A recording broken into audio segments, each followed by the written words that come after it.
My sister abandoned her baby on my doorstep with a note that said, "He's yours now," then vanished overseas. A year later, she came back smiling like nothing happened and tried to take him back. She didn't know I'd documented everything. Hey Reddit, not really sure how to even start this, but let's just say my sister made one of the worst decisions a person can make. And somehow, I ended up picking up the pieces. What started as a random Saturday morning turned into something I never saw coming. I'm not here for sympathy, just figured I'd share what happened. Because honestly, even now I'm still wrapping my head around it. If there's one thing you should know about my family, it's that common sense packed its bags years ago and never came back. I'm the oldest kid, the so-called responsible one. My sister Linda is the total opposite. She's the human version of a participation trophy. Every time she messes up, my parents pat her on the back like she cured cancer. Linda got pregnant after a one-night stand with some guy she met at a club. He ghosted her before she realized she was pregnant, and ever since then, she's been acting like the universe owed her free childcare for life. I've lost count of how many times she's tried to dump baby Oliver on me just for the weekend. I told her no every time. I'm not heartless. I offered to pay for a babysitter once when she was really struggling, but I made it clear that her mess wasn't my responsibility. My mom called me selfish. My dad said I don't understand how hard it is for her. Yeah, no kidding. I'm too busy working to understand what it's like to spend my days watching reality shows and posting motivational quotes about self-care. So when Linda called me crying on a Friday night, I already knew what was coming. She sniffled into the phone. I got a huge job interview tomorrow. It could change everything for me. Okay, I said, already rubbing my temple. So what do you need? I need you to watch Oliver for the weekend. Just 2 days. Please, Randy. You're the only one I trust. That was Rich. The only thing she's ever trusted me with was her Wi-Fi password. I can't, I said. I've got work. I can send you money for a sitter, though. Money? She snapped, instantly shifting from victim to offended queen. I can't trust a random stranger with my baby. Then don't, I said flatly. I'm not available. You're unbelievable. You'd really rather throw money at the problem than actually help? Exactly, I said. That's the only language you seem to understand. She hung up on me after that. I figured she'd guilt-trip my parents or some other poor relative instead. Problem solved, right? Wrong. The next morning, around 6:30, I woke up to my doorbell going off like it owed someone rent. It wasn't just one ring either. It was non-stop, like someone was leaning on it. I threw on a hoodie, half asleep, and opened the door ready to tell off a delivery guy. There wasn't a person in sight, just a baby. Oliver sat in a car seat right on my doormat, wrapped in a blanket with cartoon ducks on it, blinking up at me like this was completely normal.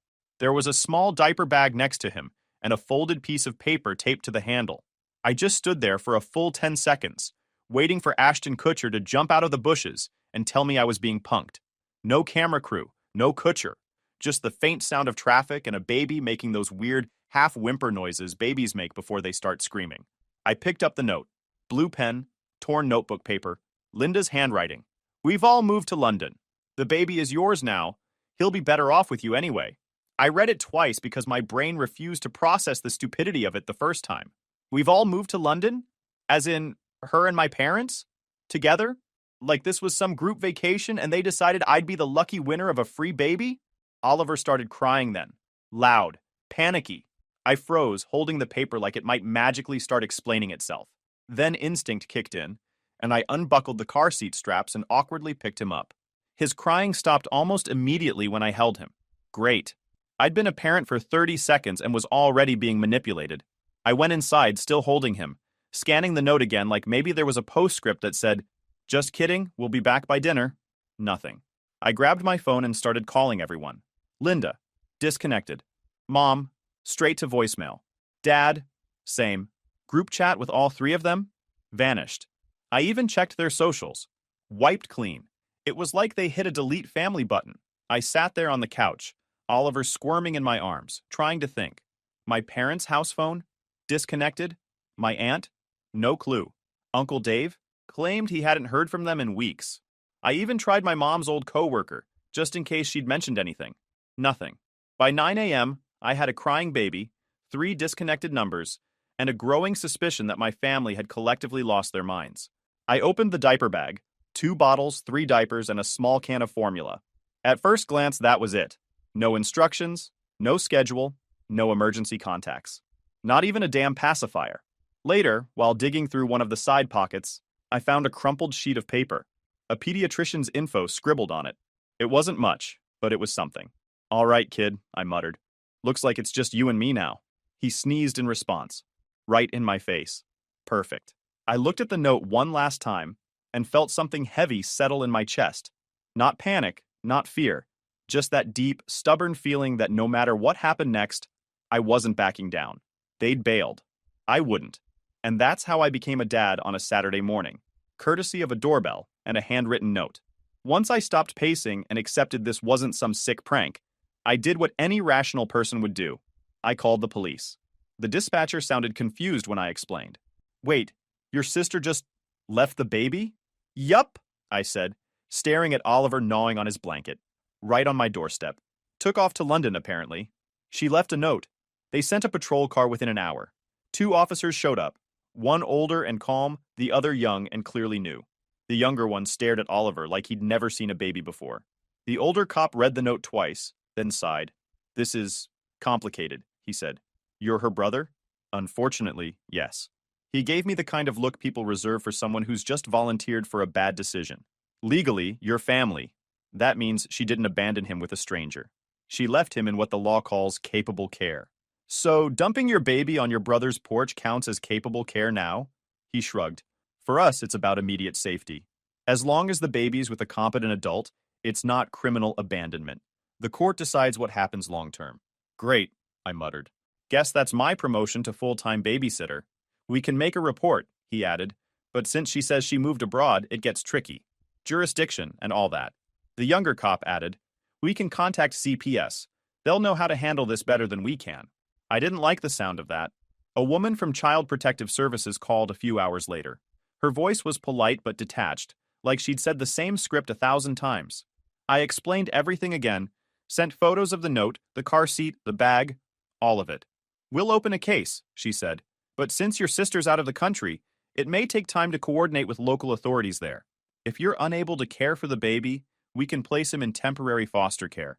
Wait, so your plan is to take him from me because she ran off? Sir, we just want what's safest for the child. And I looked over at Oliver sitting on a blanket in my living room, watching the ceiling fan spin like it was the most fascinating thing in the world. He's safe, I said. He's staying with me. The woman hesitated. All right, we'll note that. But if anything changes, call us. After that call, reality hit like a punch. I wasn't babysitting anymore. I was raising a baby. I Googled everything. How to feed a 6-month-old. Is it normal for a baby to cry for no reason? My apartment looked like a daycare exploded in it. Bottles, wipes, tiny socks, and a mountain of diapers I never folded right. On the 4th day, I realized something was off. His clothes were loose and his ribs showed more than they should have. He wasn't heavy enough. I booked a same-day appointment with the pediatrician listed on a paper I found in the diaper bag. The receptionist looked at me like I'd brought in a UFO. The doctor flipped through Oliver's thin medical file, his brow furrowing. He's underweight, he said. Not severely, but definitely underfed. And he's missed his last 2 vaccination appointments. That sentence burned more than I expected. So she wasn't even taking care of him properly, I muttered. The doctor looked up. You're his father? Uncle, I corrected. He nodded slowly. Then you're all he's got. I'll print out a feeding guide and vaccine schedule. We'll get him caught up. I left that clinic with a stack of papers, a bag of formula samples, and a whole new level of anger. Not the shouting kind, the quiet kind that sits in your chest and refuses to move. I took photos of everything. The note, the police report, the doctor's paperwork, even the receipt for the formula. Then I opened a folder on my laptop titled, For Court. If Linda ever decided to waltz back into the country pretending to be Mother of the Year, she was in for a rude awakening. One night, after another feeding, I looked at Oliver drooling on my shoulder and said quietly, You got stuck with me, kid, but we'll figure it out. Then I glanced over at the folder on my desk, full of evidence and paperwork. If she ever shows up again, I said to the room, she's not walking away clean. I meant it. Weeks went by, and life slowly shaped itself around the chaos. I could change a diaper in under a minute, something I wish I could brag about at work. Then, one night, I got a message request on Facebook from someone named Katie M.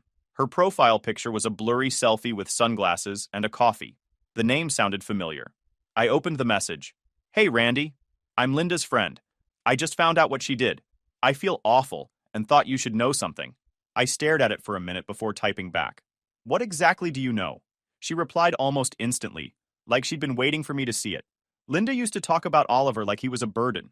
She always said she wasn't built for motherhood. I didn't take her seriously, but a few weeks before she left, she started saying she needed to find a way to get her freedom back. I asked her what she meant, and she laughed it off. I thought it was just talk, until now. My stomach dropped. So it wasn't some emotional breakdown or last-minute panic. It was planned. I called Katie.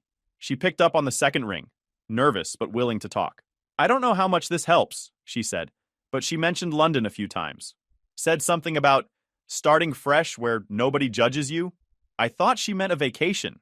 Did she ever say anything about my parents? She said they were thinking about going with her, that they were ashamed of Oliver. I thought she was exaggerating. She always exaggerates. You know how she is? Yeah, I did. Linda had always been that person who thought consequences were optional. She'd max out a credit card, cry to mom, and somehow get it paid off without lifting a finger. She once totaled her car and convinced my dad to buy her a new one because the dealership was mean. I hung up with Katie after she offered to send me screenshots of their old messages. When I opened them, it was all there. Linda complaining nonstop about being stuck and how Oliver ruined her life. There was even one where she joked, maybe I'll leave him with Randy. He's good at pretending to have his life together. That one hit hard. I forwarded the screenshots to my email, then printed them. They went straight into the forecourt folder. Evidence, plain and simple. The next morning, I called the family lawyer who'd helped me once years ago with a car insurance issue. Her name was Amanda, mid-40s, sharp, and allergic to nonsense. When I told her the situation, she didn't even try to hide her disbelief. She left a baby on your doorstep with a note saying she moved overseas? Yup. And your parents went along with it? Looks that way. She sighed. All right.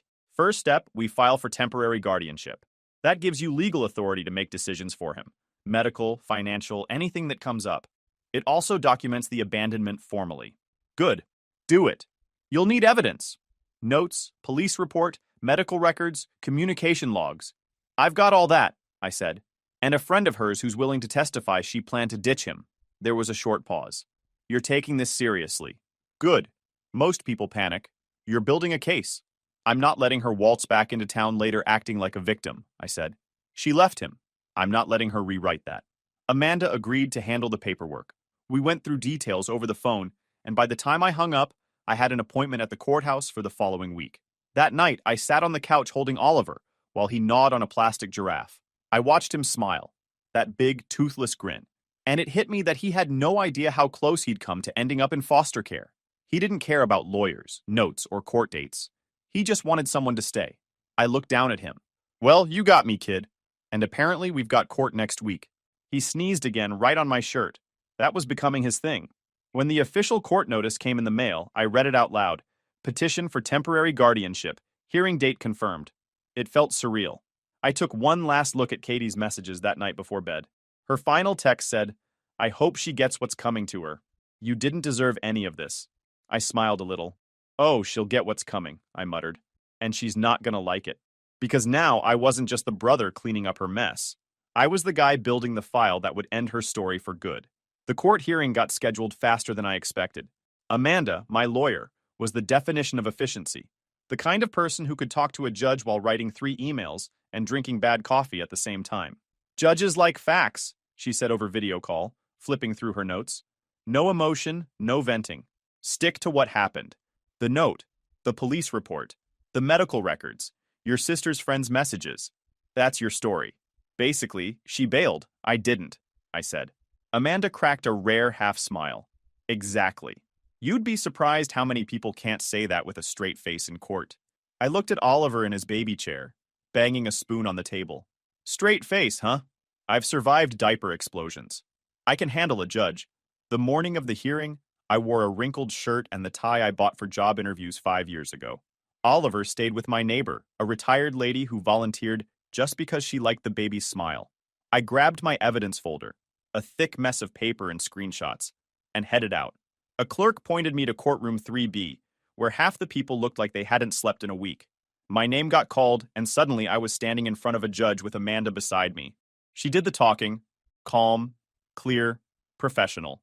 She laid out the evidence like she'd rehearsed it 100 times. The note, the police report, The doctor's statement about Oliver being underfed. The screenshots from Katie showing Linda calling her own kid a mistake. The judge skimmed through everything. Expression unreadable.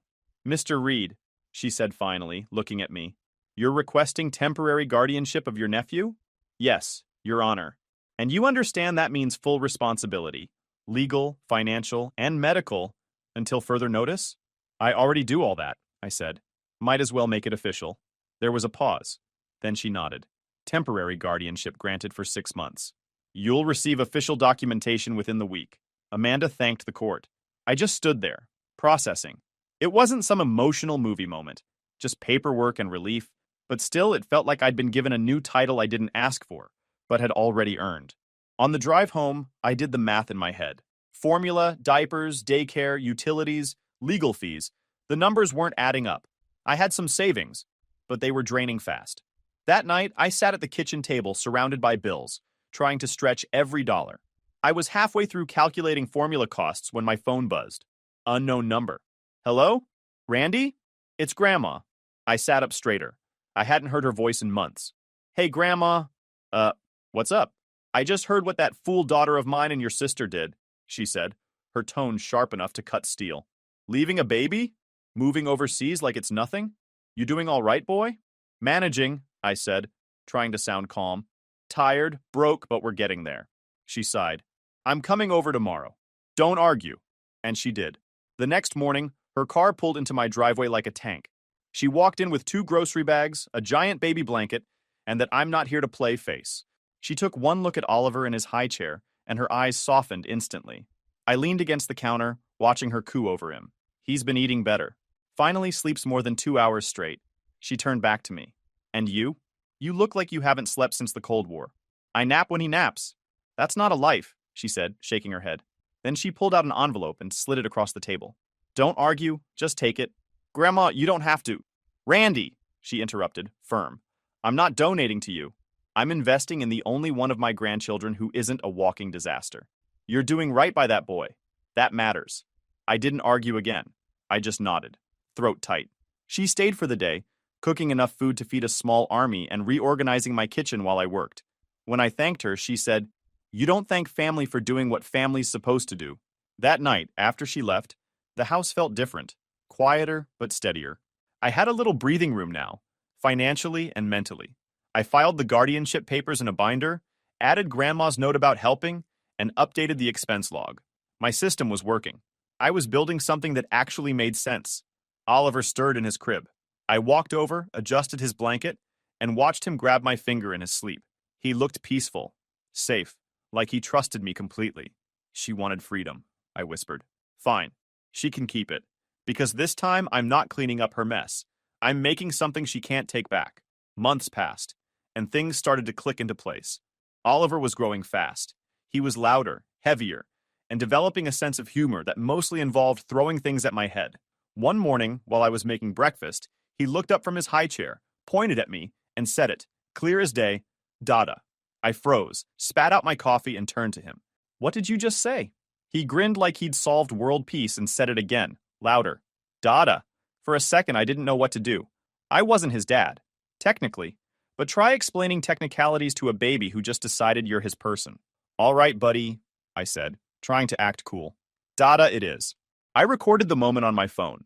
Later, I replayed it about 20 times. Every time, I still smiled like an idiot. Life wasn't easy, but it started to feel like ours. I had my system. Daycare in the morning, work in the afternoon. Then one day, while dropping Oliver off at daycare, I met Tiana. She worked in the next room over, but helped out when things got hectic. Oliver instantly liked her, which said a lot because he usually didn't trust anyone who wasn't me or my grandma. When I came to pick him up one evening, he was sitting in her lap, giggling while she read him a picture book. We started talking more after that. Quick chats at pickup time, sharing snacks, trading parenting hacks. She wasn't overly sympathetic or weird about my situation. She treated it like it was just life. Complicated, sure, but not tragic. I liked that. Then came the work problem. My boss called me into a meeting. He was polite but firm. Randy, your numbers are slipping. I get that you've got a lot going on, but this can't keep up. You either come back to full-time hours in office, or we'll have to reassign your clients. Translation: fix it or lose your job. I spent that night on my laptop, crunching numbers and logistics. I couldn't afford to lose my job. The legal fees alone were enough to choke me. So I built a plan. I shifted my schedule, begged for hybrid days, and turned my dining table into a home office. I even printed a "Do Not Disturb Unless You're on Fire" sign for Oliver's play area. It didn't work, but it made me feel like I had control over something. Tiana noticed the stress. One afternoon when I came to pick up Oliver, she said, "You look like you're fighting 3 wars at once." "2.5," I said. "One's just a paperwork battle." She grinned and offered to help. She started dropping by after work sometimes, helping keep Oliver entertained while I finished reports or cleaned. It wasn't anything romantic, just easy teamwork. She joked that my version of cleaning was shoving things into piles and hoping no one looks too close. She wasn't wrong. Then, one Tuesday morning, life decided I was too comfortable. A knock on the door. I opened it. A woman in a gray blazer, clipboard in hand. "Mr. Reed, I'm from Child Protective Services. I'm here for an unannounced home inspection." Perfect timing. The house looked like a tornado had done a victory lap. Toys everywhere. Dishes stacked. Oliver was crying because I cut his toast wrong. I tried to tidy up while she stepped inside. "Sorry," I said. "We were just living." She gave a polite smile. "That's fine. I just need to see the environment and ask a few questions." While she took notes, I tried to sound composed and answer everything clearly. Meanwhile, Oliver decided it was the perfect time to scream like a fire alarm. The inspector crouched near him, watching how he clung to my leg, how he reached for me every time I moved. Her expression softened. "He's very attached to you," she said. "Yeah," I said out of breath. "He's got good taste." By the end, she closed her folder and said, "Everything looks fine. Keep up the good work, Mr. Reed. You're doing better than most." When she left, I collapsed onto the couch, feeling like I'd just survived a pop quiz I didn't study for. That evening, Tiana stopped by with takeout and immediately started reorganizing my living room. "This place has potential," she said, stacking toys into bins. "You just need a woman's touch, or at least a functional human's touch." "Hey," I said, laughing. "I'm surviving." "You're doing more than that," she said, looking at Oliver crawling across the rug. "He's happy." That's not easy to pull off. I didn't say anything, but that stuck with me. A few days later, I got an email from Amanda. Subject line, "Guardianship hearing date confirmed." I read it 3 times. The permanent hearing was finally scheduled. That night, I stood in the doorway watching Oliver sleep. The hum of the baby monitor filled the quiet. I thought about where we'd started. A doorstep, a note, and a mess. And now, somehow, we'd built something that looked like stability. For once, it felt like we were winning. Within a month, the guardianship hearing went smoothly. Amanda crushed it, as usual. The judge said I'd provided a safe and nurturing environment and approved the continuation of guardianship while they reviewed adoption eligibility. Over the next year, life settled into something I hadn't felt in a long time. Peace, routine, predictability. The kind of quiet that felt earned. Everything felt solid, until it didn't. It was a quiet Saturday morning, the kind where I usually did laundry and played chase the toy car with Oliver. I was halfway through folding clothes when the doorbell rang. I opened it and froze. Linda, my parents, all 3 of them standing there like some kind of reunion ad. Well-dressed, smiling like they'd just come back from vacation. "Randy," my mom said, stepping forward like I was supposed to hug her. "It's so good to see you." I didn't move. "What are you doing here?" "We wanted to surprise you," Linda said, grinning like she hadn't vanished off the face of the earth. "You look great. Is Oliver here?" I blinked at her. "You mean your son? The one you dumped on my doorstep with a note?" Her smile faltered for half a second, but she recovered. "That was temporary. We had a family emergency in London. Things got complicated." My father nodded, hands in his pockets. "We never intended for it to be permanent. You handled things so well. We're proud of you, son." The audacity. I let out a short laugh, not because it was funny, but because I couldn't believe they were serious. "You disappeared for over a year. No calls, no letters, no money. And now you're here, acting like you just left for groceries?" Mom's smile started to strain. "Randy, let's not make this harder than it needs to be. We just want to talk. About Oliver." I cut her off. "You want to talk? Call my lawyer. Her name's Amanda Michaels. She's got plenty to say." Linda frowned. "Randy, stop being dramatic. We're family." "Yeah," I said, leaning against the doorframe. Funny how that word only matters when you want something. My dad's patience cracked. "We came here in good faith. You don't need to be hostile." "I'm not being hostile," I said, holding the door halfway shut. "I'm being consistent." Linda sighed like she was dealing with a child. "You can't keep Oliver from me forever." That's when I stopped smiling. Watch me. Then I closed the door. They knocked a few more times, but I didn't open it again. Eventually, I saw them through the blinds walking back to their car. My mother shaking her head, Linda talking animatedly like she was rehearsing her next excuse. The second they drove off, I called Amanda. She picked up immediately. Let me guess, she said. They're back. How'd you know? Because I saw a new public records request and docket alert pop up under your case this morning. Probably them trying to dig for information. I rubbed my forehead. They showed up pretending it was all a misunderstanding. Amanda's voice hardened. Don't let them in. Don't meet with them alone. Everything goes through me. Already done. Good. I'll file a motion to reaffirm guardianship and request a no-contact order until the review hearing. I hung up, still stunned. They had vanished for over a year. Now suddenly they were back, playing the victim card. Something wasn't adding up. 2 days later, I found out why. I was at work when Amanda called again. You might want to sit down for this, she said. Already sitting. What now? Your sister's attorney filed an intent to petition for custody. She's claiming she's rehabilitated, financially stable, and ready to resume parental duties. I laughed. Financially stable? She doesn't have a job. Amanda hesitated. She does now. Technically. She's listed as a co-owner of a restaurant. And there's more. She tracked down Oliver's biological father. That got my attention. Wait, what? Apparently, she found him through a mutual acquaintance months ago. He's a businessman, owns multiple car dealerships, wealthy, single. She's using that to argue Oliver deserves to be raised in a better financial environment. I gripped my desk. So let me get this straight. She abandons her kid, disappears for a year, then finds out his dad has money and suddenly wants to play mom again? That's the gist of it, Amanda said. We'll counter with the abandonment evidence and neglect records. But she's lawyered up, and this won't be quick. I exhaled slowly. Let her bring it. I've got receipts. Literally. The next week was a blur of paperwork and strategy. Amanda and I met twice to organize everything.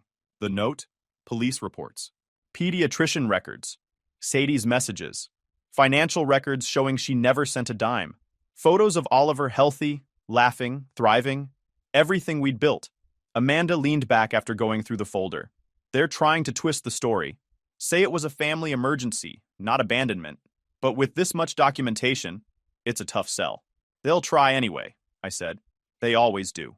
That night, after putting Oliver to bed, I sat in the living room, staring at the old folded note I'd kept, the one that started it all. We've all moved to London. The baby is yours now.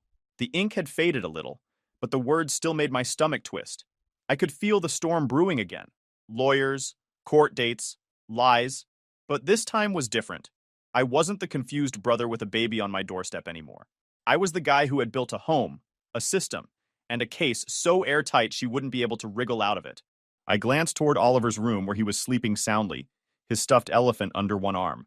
All right, kid, I whispered. Round 2. But this time, we're ready. Court day came faster than I expected. Amanda was waiting at the courthouse steps, tablet in hand, calm as ever. You ready? She asked. As I'll ever be, I said. Let's end this.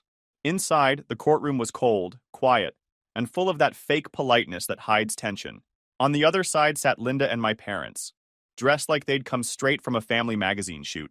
Next to them was a tall man, their high-priced lawyer. He looked like he charged by the second. Linda wouldn't meet my eyes. My parents did, though. My mom gave a small, hopeful smile, like she thought this was going to be some touching reunion. My dad looked stiff, rehearsed. They weren't here for closure. They were here for control. The judge entered. Everyone stood. Once we sat, the lawyers went to work. Linda's attorney started first, with the same kind of fake charm you expect from someone who's never had to do anything honest in their life. My clients deeply regret the misunderstanding that occurred over a year ago, he said smoothly. This was never abandonment. It was a temporary relocation due to a family medical emergency. My client, Ms. Reed, believed her brother was temporarily caring for her son while she addressed these matters abroad. Amanda didn't even blink. She waited until he finished spinning his fairy tale, then stood and approached the bench with quiet precision. Your Honor, she said, voice sharp and clear. This was not a misunderstanding. It was a calculated abandonment. She handed over a stack of exhibits. The note, the police report, the doctor's records, the CPS visit, photos, Katie's statement. Everything. Amanda continued.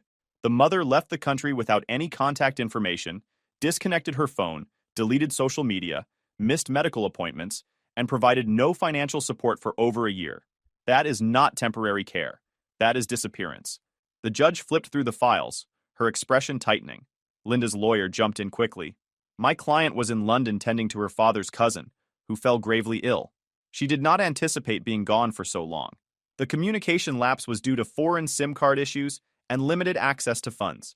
Amanda didn't miss a beat. That's interesting, she said, because, according to our records, that relative passed away 3 years before the alleged emergency. And while she was supposedly tending to him, we have photo evidence of Ms. Reed and her parents dining by London's Eye. The judge looked over her glasses. Ms. Reed, care to explain? Linda stammered, her voice cracking.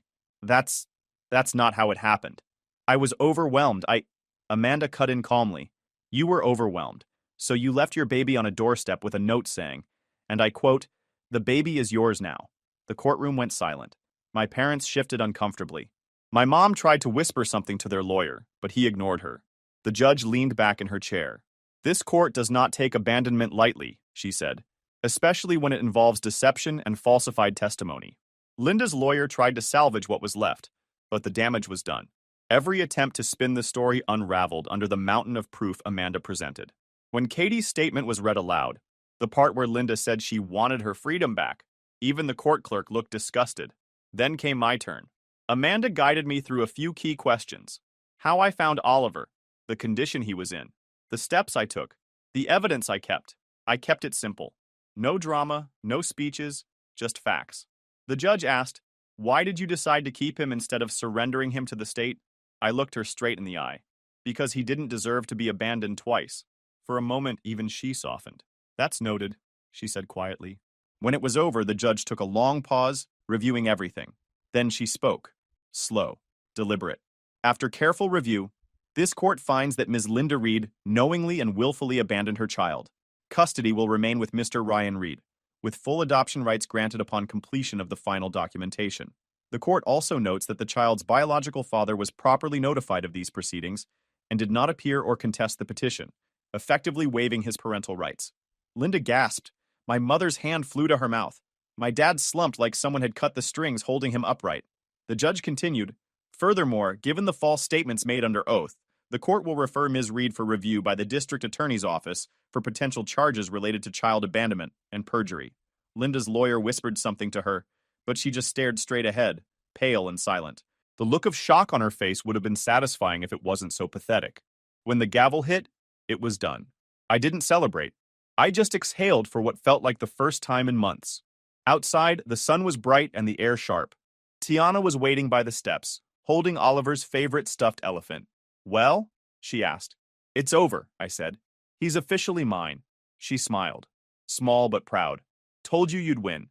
Linda and my parents walked past us, their perfect posture gone. My mom tried to catch my eye, but I didn't give her the satisfaction. They got in their car and left without a word. For once, silence was enough. That evening, I sat on the porch while Oliver played in the yard, trying to bury his toy car in the dirt. Tiana was inside cooking, humming softly. I watched him for a while, his messy hair, his tiny laugh, the way he ran to me with open arms when he tripped.